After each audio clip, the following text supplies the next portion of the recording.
dando sequência nas nossas aulas de funções, vamos começar agora a falar de funções trigonométricas. Para isso eu vou falar um pouco sobre trigonometria antes, porque nós vamos primeiro definir o ciclo trigonométrico, porque nesse ciclo são definidas as funções trigonométricas, ok? Então, relembrando rapidão que eu falei sobre trigonometria na aula de geometria plana, quando eu falei triângulo retângulo. A trigonometria é definida como a relação no triângulo retângulo, né, entre os lados e o ângulo, né? Então, vamos supor que eu tenho aqui um ângulo alfa, lado A, lado B, lado C. Para isso nós definimos as funções, né?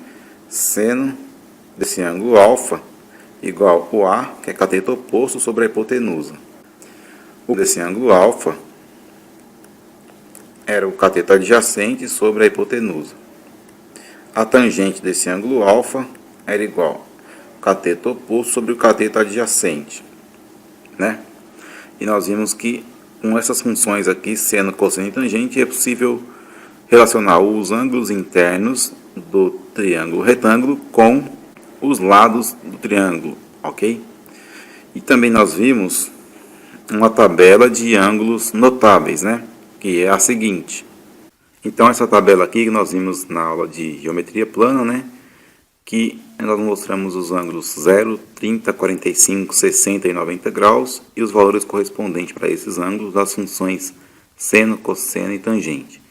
Notem que eu deixei aqui uma coluna em branco, que é a coluna que nós vamos preencher hoje, tá? Na aula de hoje nós vamos introduzir o conceito de radianos. Radianos é uma maneira de medir ângulo, assim como a gente mede em graus, a gente pode medir também em radianos. E nós vamos preencher essa tabela com os valores em ângulo em radiano, ok? Porque vai ser importante você saber daqui para frente trabalhar com um ângulo em radiano, tá? Então, nós tínhamos essas definições aqui, pensando só no triângulo retângulo, né? E agora vamos fazer a introdução do ciclo trigonométrico, tá? Para o ciclo trigonométrico, nós vamos então pensar na trigonometria da circunferência. Bom, nessa mesma aula de geometria que eu falei sobre trigonometria, eu falei também do número π, né? E nós vamos usar aqui o número π, relembrando então que o número π é igual a 3,14159265 blá blá blá, né? Esse número vai até o infinito aí com casas decimais.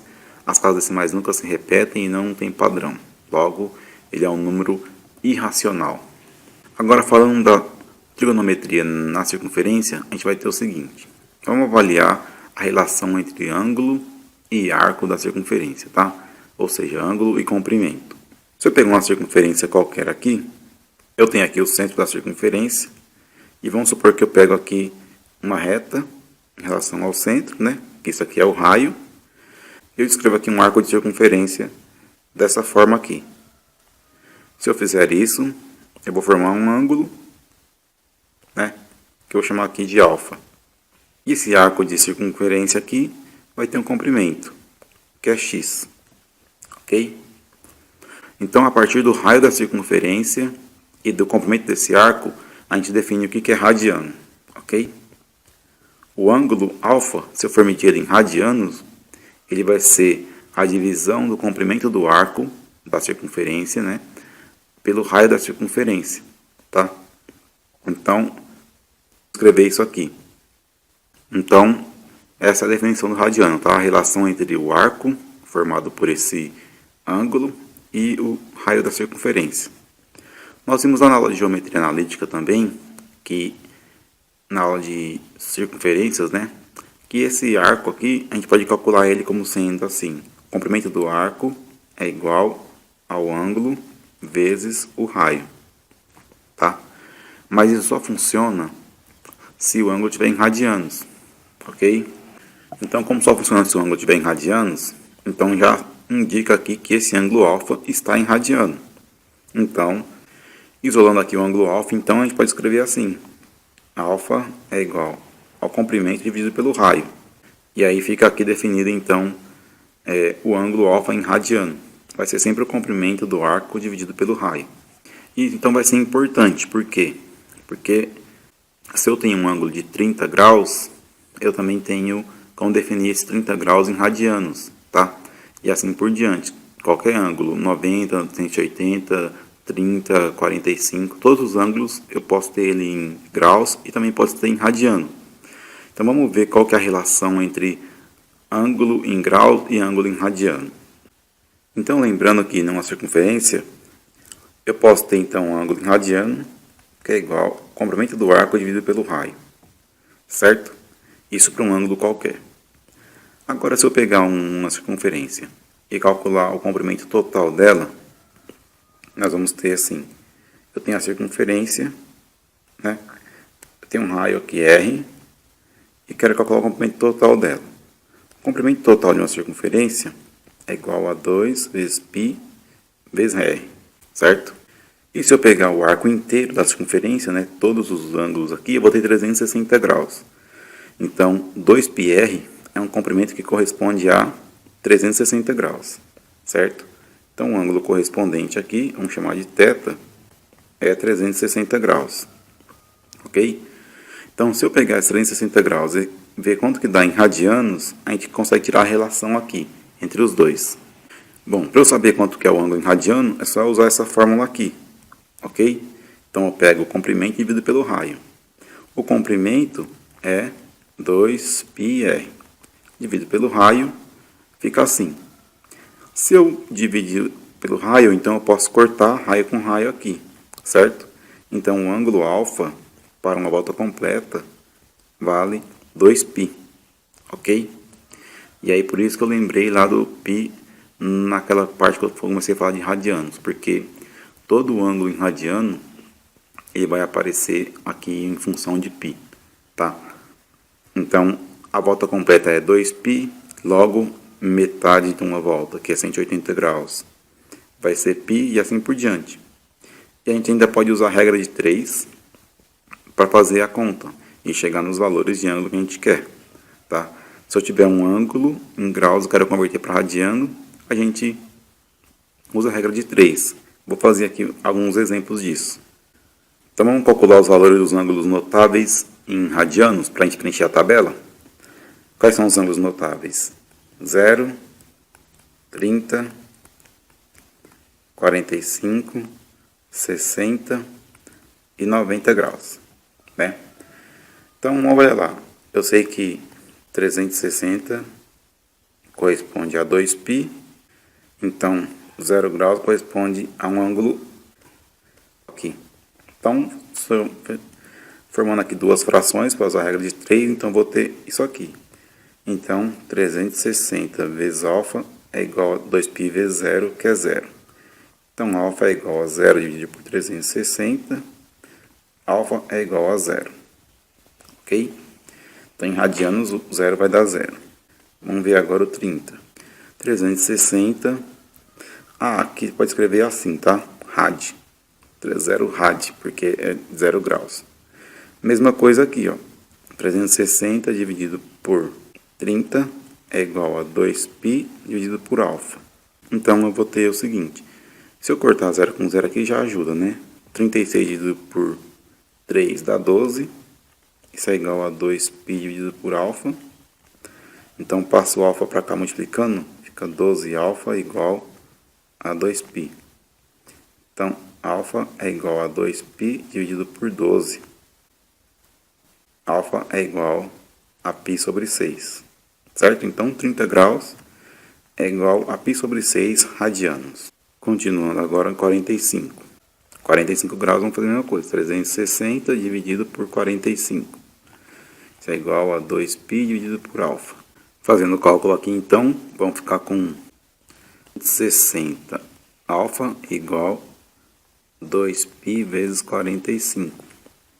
360 alfa é igual 2 vezes 45 dá 90. Aí aqui é legal, porque 90, olha só. Na hora que eu passo 360 dividindo, corta 0 com 0. Então, dá 4, né? Porque 36 dividido por 9 dá 4. Simplificando, então, dividindo em cima e embaixo por 9, vai ficar π sobre 4. Então,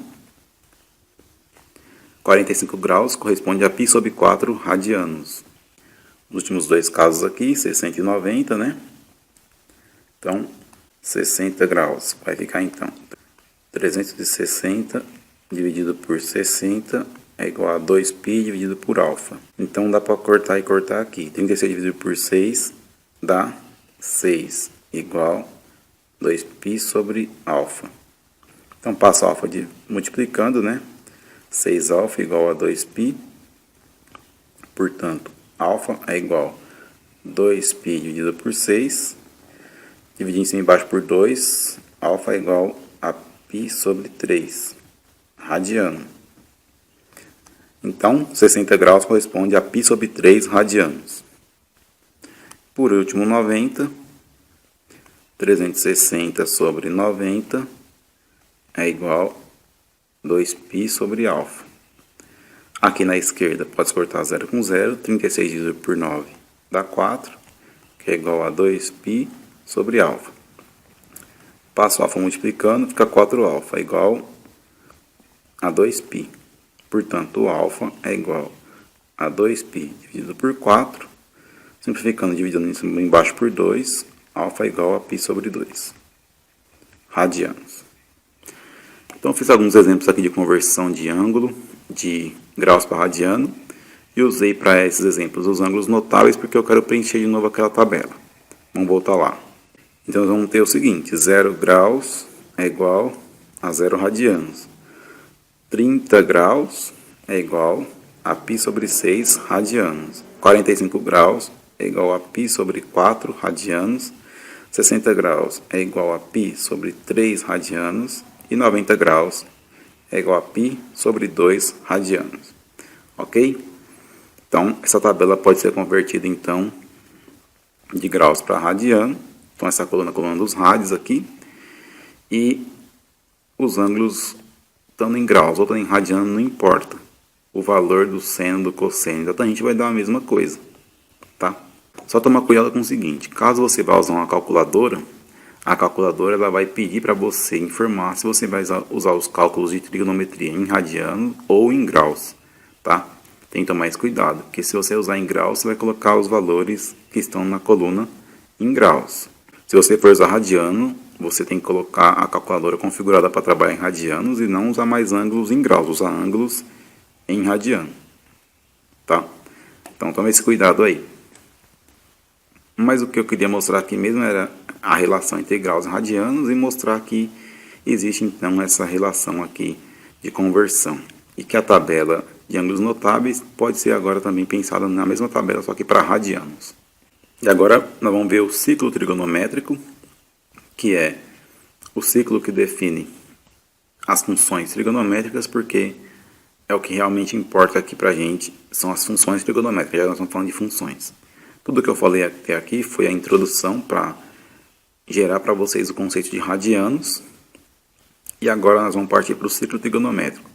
A partir desse ciclo nós vamos definir as funções, ok? Bom, pessoal, o ciclo trigonométrico ele é definido da seguinte forma. Ele é uma circunferência que tem raio 1, ok? Vamos fazer a circunferência aqui. E essa circunferência ela tem o plano cartesiano colocado aqui nela, de modo que a origem do plano cartesiano coincida com o centro da circunferência. Então tem o centro da circunferência aqui, e eu coloco o plano cartesiano com a origem aqui no centro da circunferência. Ok? Dessa forma aqui. Então, como ela tem raio igual a 1, aqui vai ser 1 menos 1. 1 e menos 1. Os valores que a circunferência cruza os eixos aqui. Tá? Da mesma forma que eu tenho qualquer circunferência, nessa aqui eu posso também descrever arcos aqui. Pego aqui e escrevo um arco aqui. A diferença é que agora eu vou poder ir nos dois sentidos. Eu posso ir no sentido anti-horário, como esse arco aqui em azul, e posso ir no sentido horário, como esse arco aqui em vermelho. O que vai acontecer? Se eu usar o sentido azul, sentido anti-horário, eu vou considerar os ângulos sempre positivos. Se eu usar o sentido horário agora, que é o vermelho, eu vou considerar que estou falando de ângulos negativos. Tá? Então, se eu usar o exemplo de 30 graus aqui, isso aqui seria 30 graus, ok? E isso aqui seria menos 30 graus, ok? Só para exemplificar aqui o que eu estou falando. Vamos apagar essa aqui. E como a gente sabe que os ângulos podem ser escritos em graus e em radianos, nós vamos escrever aqui os dois casos, tá? Então, se eu estou em cima do eixo X aqui, o eixo horizontal, eu vou estar na minha referência. Todos os ângulos, os arcos, vão ser medidos a partir desse ponto aqui, tá? Do ponto que tem coordenada 1, 0 aqui. Então, aqui, nesse ponto, o ângulo vai valer 0, né? Graus, que é igual a 0 radiano. Se eu pegar 90 graus, eu vou ter, então, 90 graus, que é igual a π sobre 2 radiano. Se eu pegar o próximo ponto aqui, de intersecção da circunferência com o eixo, eu vou ter 180 graus. 180 graus é igual a π radianos. O próximo ponto aqui eu tenho 270 graus, que é igual a 3π sobre 2 radianos. E se eu completar uma volta, eu vou ter 360 graus, que é igual a 2π radianos. Então, esses vão ser os ângulos aqui de intersecção com os eixos para o círculo trigonométrico, ok? Então, definido isso, a gente pode pensar em outras coisas. O círculo trigonométrico, ele vai ter então quadrantes, certo?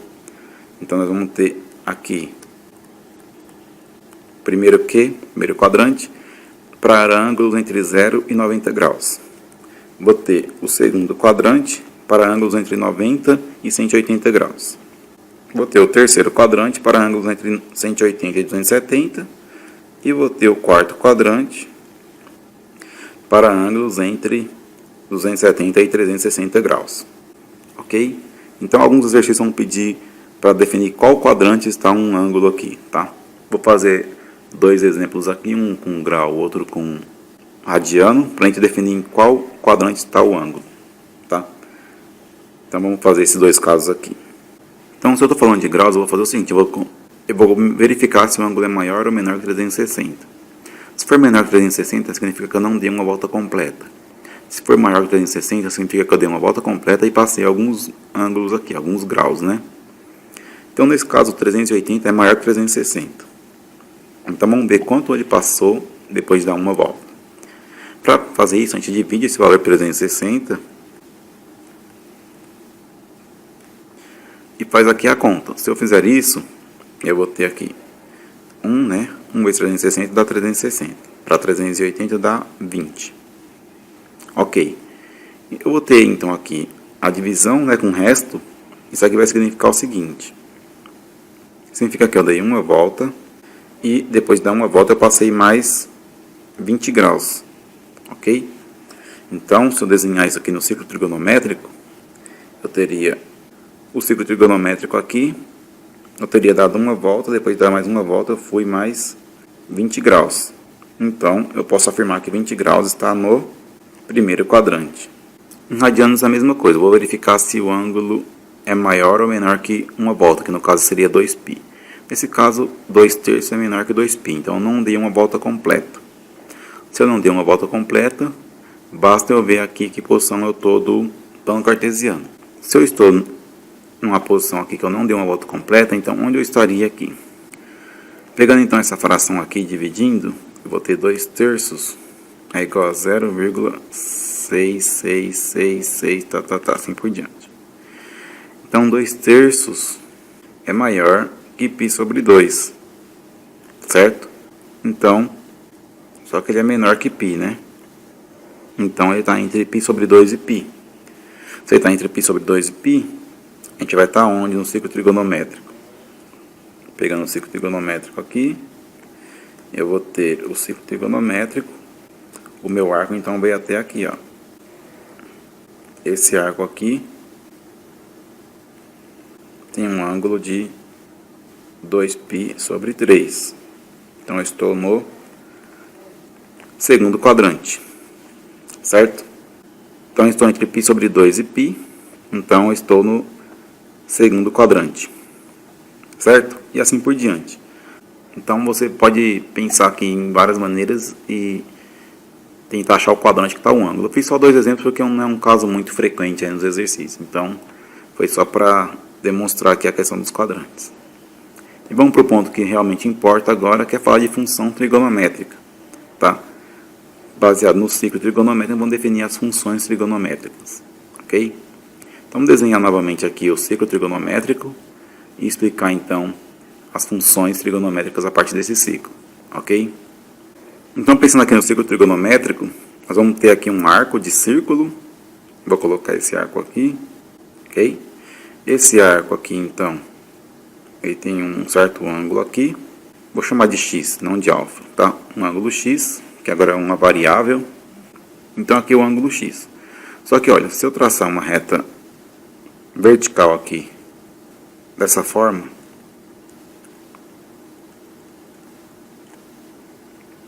certo? Eu vou ter 3 pontos aqui. Vamos chamar aqui de ponto O, que é a origem, ponto A aqui e ponto B aqui. Então, o ponto A, B e O formam um triângulo retângulo, porque aqui é 90 graus, certo?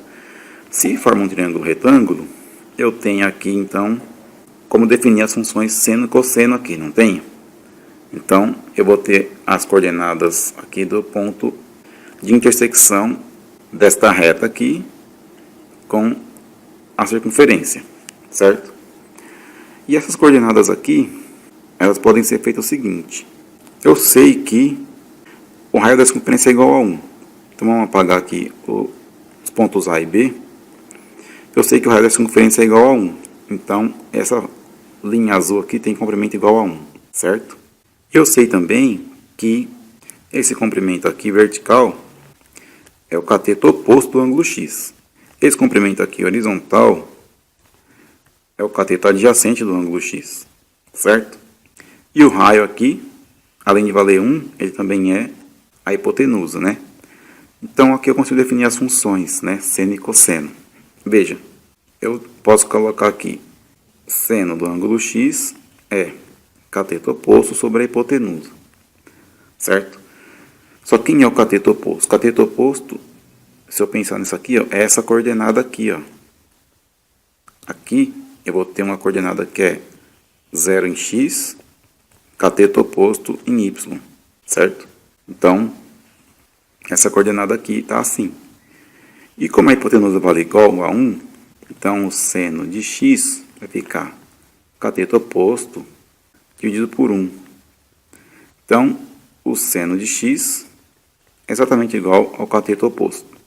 O que eu quero dizer com isso? Quero dizer que todos os valores que eu encontrar aqui no eixo vertical, como a hipotenusa vale 1, vai ser sempre o valor do seno, tá? Então, o seno de x é definido dessa forma aqui no círculo trigonométrico. O seno de um ângulo é igual os valores aqui do eixo vertical, tá? Quando eu descrevo um arco aqui em cima do círculo trigonométrico. Então, no eixo vertical, ao invés de colocar y, a gente coloca seno de x. E com exatamente o mesmo raciocínio, se eu calcular o cosseno do ângulo x vai ser cateto adjacente sobre a hipotenusa. Da mesma forma, o cateto adjacente está dividido por hipotenusa, que é igual a 1. Então, o cosseno do ângulo x vai ser cateto adjacente dividido por 1. Portanto, o cosseno do ângulo x vai ser o próprio cateto adjacente. Então, esse ponto aqui, ó, ele tem coordenadas que no eixo x é cateto adjacente, no eixo y é 0. Só que o cateto adjacente é o valor do cosseno, tá? Então, da mesma forma, eu posso dizer que no eixo x, todos os valores que estão aqui dentro do círculo trigonométrico são os valores dos cossenos de x. Então, em vez de escrever x no eixo x, eu vou escrever cosseno de x, ok? Então, com essa definição aqui, nós vamos ter que os valores, então, nos ângulos do ciclo trigonométrico vão ser as funções seno e cosseno.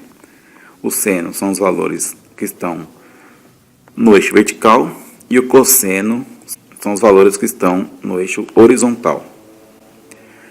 Vamos esquecer esse ciclo aqui que foi feito de forma genérica e vamos colocar valores para ver se isso é verdade ou não. Então, a partir desse ciclo trigonométrico que eu desenhei aqui, eu vou colocar alguns ângulos aqui, ok? Vamos pensar pelo ângulo 0, π sobre 2 e π sobre 4. Lembra, é 0 grau, π sobre 4 é 45 graus e π sobre 2 é 90 graus. Pensando nisso aqui, a gente vai ter o seguinte: em 0, meu arco vai estar aqui. Não tem nenhum ângulo aberto aqui. Então, o que é o seno? Seno é a coordenada y aqui desse ponto. Quanto é a coordenada y do ponto que está em cima do eixo x? É 0, certo? Então aqui eu já posso concluir que 0 rad, eu vou ter seno de 0 igual a 0, certo? A coordenada y desse ponto aqui é 0. Então, para 0 rad, eu vou ter cosseno de 0 igual a 1. Veja que os valores do seno e do cosseno batem com os valores das coordenadas. Então, esse primeiro ponto aqui tem coordenadas 1 e 0. Veja que as coordenadas batem exatamente com o que eu falei. No horizontal é o valor do cosseno, que deu 1, está aqui. E no vertical, que é 0, é o valor do seno, que está aqui. Se eu pegar o ângulo de π sobre 4, que é 45 graus, eu vou ter então aqui o ângulo x, que é π sobre 4, certo? Eu vou ter uma abertura aqui até π sobre 4.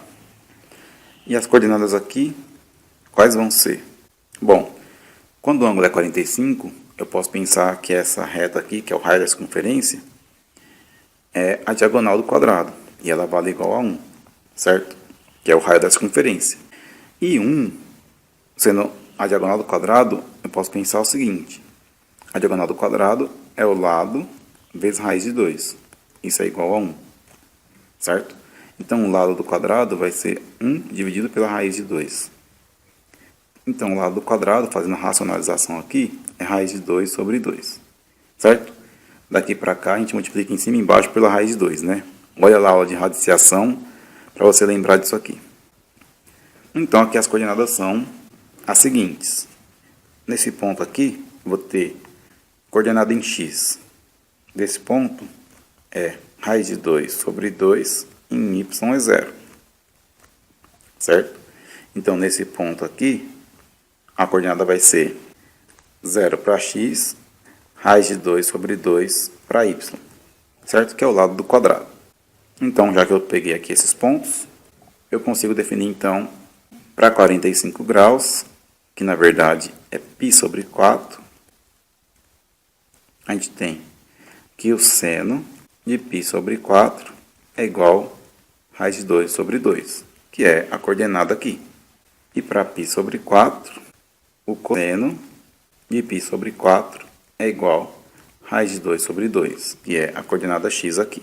Então, veja que está batendo tudo com a tabela lá em cima. Eu posso, então, pensar que os valores de seno e cosseno são os valores que estão em cima dos eixos aqui, horizontal e vertical, para cada arco que eu abrir aqui. Mas só para brincar de consciência, vamos fazer o último caso aqui. Vamos fazer o caso π sobre 2. Né? Então, pegando aqui o π sobre 2, eu vou estar nesse ponto aqui, ó, 0 graus. Neste ponto aqui, quais são as coordenadas desse ponto aqui?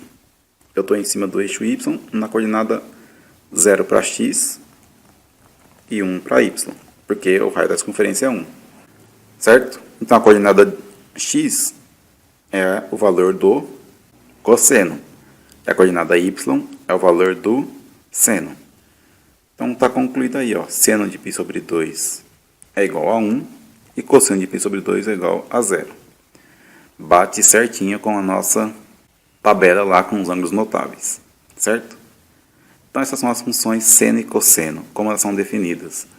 Elas são definidas como as coordenadas horizontal e vertical, né, no ciclo trigonométrico, para cada arco que eu escolher aqui, ok? Então, agora vamos ver aqui os gráficos das funções trigonométricas e aí a gente encerra a aula de hoje. Bom, então, para estudar aqui os gráficos das funções, eu deixei aqui já pronto esse plano cartesiano, né? Nós vamos plotar o gráfico aqui nesse plano. Bom, coloquei os limites aqui, ó, de menos 1 a 1 aqui, porque a gente sabe que as funções sométricas, o seno e o cosseno, são duas funções que vai dar no máximo 1 e no mínimo menos 1, porque elas estão definidas no ciclo trigonométrico, como nós vimos há pouco. E aí, eu coloquei também aqui os ângulos que vão de 0 até 2π, né, fechando o ciclo trigonométrico, e nós vamos ver como a função vai estar, então, se comportando nesse caso aqui. Bom, eu sei que o seno de x, ele tem valor 0 quando o ângulo é 0, então tem um ponto aqui, né, na origem. Eu sei que quando o ângulo é π sobre 2, o seno de π vale 1, né? π sobre 2 é 90. Quando é π, o seno vale 0 de novo. Quando é 3π sobre 2, vale menos 1, né? Só lembrar lá do ciclo trigonométrico. E quando é 2π, vale 0 de novo. Vamos fazer aqui rapidão um ciclo trigonométrico e ver esses pontos que foram citados aqui. Então, 0, π sobre 2, π, 3π sobre 2 e 2π. Então, tá aqui, ó, 0, depois eu pego um arco até π sobre 2, então vai dar 1. Depois eu pego um outro arco até π, vai dar 0 de novo. Se eu pegar outro arco até 3π sobre 2, então eu vou botar aqui nesse ponto, vai dar menos 1. Se eu pegar uma volta completa, vou chegar em 2π, que vai dar 0 de novo. Tá? Lembrando que aqui eu tenho os valores 1, menos 1, 1, menos 1. E o seno está onde? Está na vertical, só no eixo vertical. Então aqui é 0 no eixo vertical. Então é 0 no eixo vertical quando eu estiver em cima do eixo horizontal. Ok? Então, desenhando aqui o gráfico da função seno, eu vou ter algo assim, de 0 a 2π.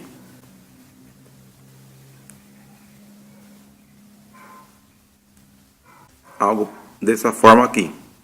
E se eu continuar aqui com ângulos maiores, eu vou repetir isso. Imagina que eu peguei essa figura e copiei ela aqui. Depois copiei ela aqui. E assim por diante.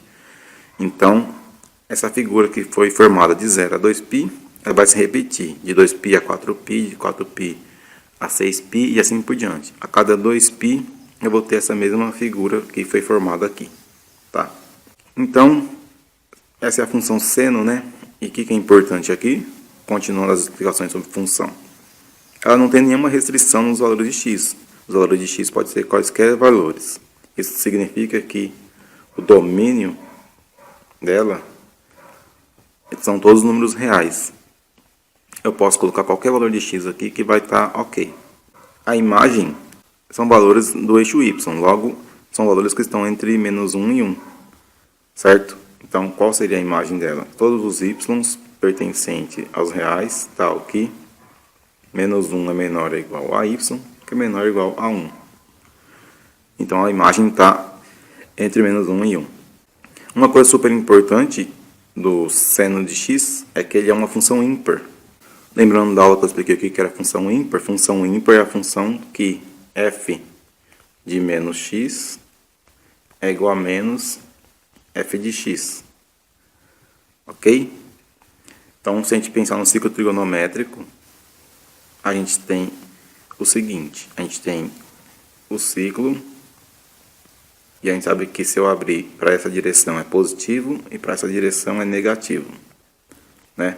Então, se eu for até π sobre 2, aqui no sentido anti-horário, eu vou chegar no seno de π sobre 2, que vai dar 1. Se eu for no sentido horário aqui, eu vou chegar no menos π sobre 2. Eu vou ter o seno de menos π sobre 2, que dá menos 1, certo? Então, se encaixa na regra aqui da função ímpar. Seno de menos x é igual a menos seno de x, certo? Porque o seno de menos π sobre 2 deu menos 1, que é o negativo do seno de π sobre 2. Então, explicando o gráfico e as propriedades da função seno, tá? E nós vamos ver agora a função cosseno. Falando agora da função cosseno. função cosseno, ela tem os valores dela representados no eixo horizontal do círculo trigonométrico, né? Então, quando eu estou falando do eixo horizontal, quando eu estou no ponto 0, então, se meu ângulo é 0, eu estou 1 horizontal. Então, o cosseno de 0 vale 1. Então, eu tenho um ponto aqui. Se eu estou no ponto π sobre 2, né, eu abri 90 graus, então eu fui até o 0 da horizontal. Então, cosseno de π sobre 2 é 0. Aí, se eu for até π, então eu fui até o menos 1 do horizontal. Então, dá menos 1. No 3π sobre 2, eu volto para o 0. E no 2π, eu volto para o 1. Ok? Vamos ver. Aqui no ciclo trigonométrico, como que fica isso aí. Então, agora eu estou falando dos valores no eixo x, no eixo horizontal.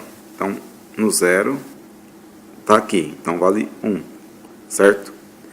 Então, deu 1. Se eu pegar π sobre 2, então, abrir até π sobre 2, eu estou aqui. Então, o eixo horizontal nessa coordenada aqui dá 0. Se eu pegar π, eu vou até aqui. Então, estou nesse ponto aqui. O eixo horizontal nessa abertura, nesse arco, vai dar menos 1. Se eu pegar 3π sobre 2, eu estou aqui. Então, vai dar 0 de novo.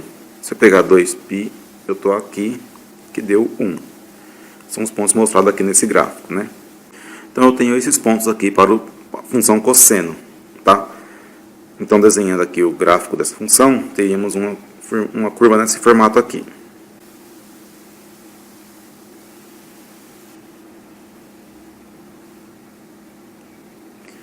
Ok? Então, ela é 1 nos pontos 0 e 2π. Ela é 0 nos pontos π sobre 2 e 3π sobre 2 e menos 1 no ponto π. E assim como com a função seno, se eu repetir o círculo até 4π, eu vou ter exatamente a mesma figura aqui. Se eu repetir de 4π a 6π, vou ter a mesma figura aqui. Assim por diante. Tá? E aí, da mesma forma que o seno, o domínio da função são todos reais, porque não tem nenhuma restrição aqui no eixo x. Já o eixo y está limitado entre 0 e 1. Portanto, a imagem é a mesma imagem da função seno. Todos os y pertencentes aos reais, tal que menos 1 é menor ou igual a y, que é menor ou igual a 1. E quando ela separa o ímpar, já que é importante para a função seno e cosseno, essa aqui é uma função par. Certo? Função par por quê? Porque o cosseno de x é igual ao cosseno de menos x. Né? Isso aqui é a definição de função par. Se a gente pensar da mesma forma que a gente pensou para o seno, né? Esses dois pontos aqui, π sobre 2 e 3π sobre 2, a gente vai ter no círculo trigonométrico, π sobre 2 é isso aqui. Essa abertura. E para cá, 3π sobre 2 é menos π sobre 2. Né? Então, veja, para ambos os casos, para π sobre 2 deu 0, o cosseno de x. E para menos π sobre 2, que é o 3π sobre 2, também deu 0. Então, está garantida essa condição aqui, que o cosseno de x é igual ao cosseno de menos x. Então, ele é uma função par. Ok? Então, com as funções seno e cosseno, a definição de ciclo trigonométrico, o que é radiano, né? Foi tudo que nós vimos nessa aula hoje. A gente fecha essa primeira aula de trigonometria. Tá? E aí, agora na próxima aula, nós vamos ver que com as funções seno e cosseno, dá para a gente resolver equação trigonométrica. Tá? E depois, em outra aula, ainda vamos ver também inequações trigonométricas. Ok? Aguardo vocês na próxima aula, então, aí. E um abraço para todos vocês, inscrevam no canal e até a próxima.